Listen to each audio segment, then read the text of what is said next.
how you say that we ought to be enforcing the little laws, ought to be paying attention to, and the little laws. When our elected leaders, or our appointed leaders in this case, Judge Loretta Lynch was commanded by a federal judge to basically get ethics training, I should say, for her lawyers, because her lawyers lied to the federal judge about Mr. Obama's executive amnesty order.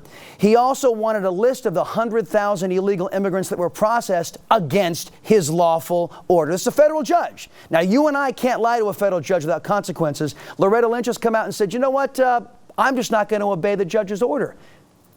What type of example of law and order, and you're a law and order guy, does that set downstream for the American citizens when we see the people in the upper echelon? They say, we don't have to obey laws. Why should the rest of us?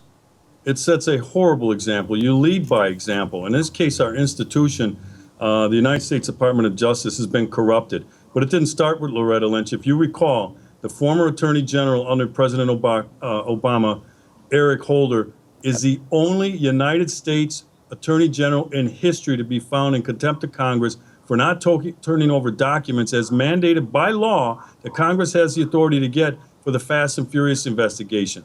But I blame Congress for that as well, because once they found him in contempt, they should have taken the next step, which would have been to hold a hearing and lock that guy up until those papers are turned over. So now you have Loretta Lynch come in. And again, this whole administration, it starts at the top with Barack Obama. This whole administration thinks they are above the law. The laws apply to us, but the laws don't apply to them.